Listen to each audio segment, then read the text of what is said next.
آج سے کوئی 700 سال پہلے کی بات ہے کہ اپنے دور کے ایک انتہائی علم والے شخص گزرے ہیں، علامہ ابن جوزی۔ وہ حضرت ابوبکر صدیق کی نسل سے تھے اور ایک قدیم کتاب تاریخ دعوت و عظیمت میں لکھا ہے کہ ابن جوزی کے 87 اساتذہ تھے جن سے وہ حدیث کا علم سیکھا کرتے تھے، اور اکثر جب وہ درس میں آتے تو ان کا سانس پھولا ہوا ہوتا تھا، کیونکہ وہ ایک ہی دن میں کئی درس اٹینڈ کیا کرتے تھے۔ اللہ انہیں جنت میں مقام دے، لیکن اس کڑی محنت کا انہیں ایک بہت بڑا فائدہ ضرور ہوا تھا۔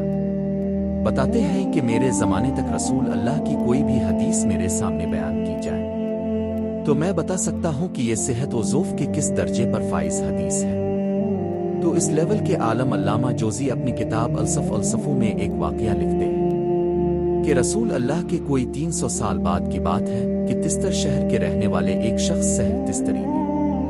سعودی اور یمن بارڈر پر موجود پہاڑوں میں پتھر کا بنا ایک کھنڈر دیکھا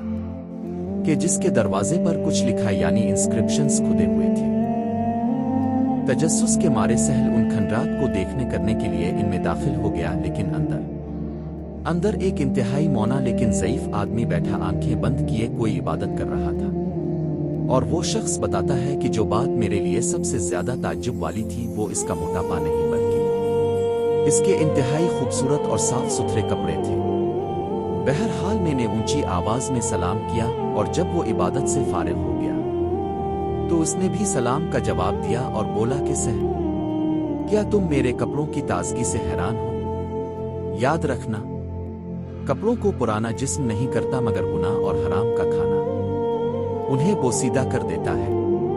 ان خوبصورت کپڑوں کو میرے جسم پر 700 سال سے زیادہ گزر گئے، لیکن آج بھی بچے رہنے کی وجہ سے یہ کپڑے پاک ہیں۔ تو میں مزید حیران ہوا اور پوچھا کہ آپ کون ہیں؟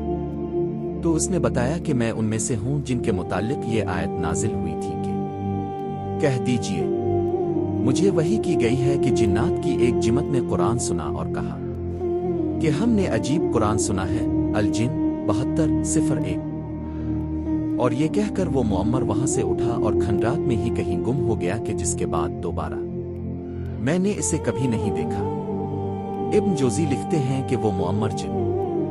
دراصل ان 9 اوریجنل جنات میں سے ایک تھا کہ جنہوں نے پہلی مرتبہ رسول اللہ کو وادی نخلا میں قرآن پاک پڑھتے سنا تھا، اور پھر قوم جنات کو اس کے متعلق آگاہ کیا تھا۔ واپس جا کر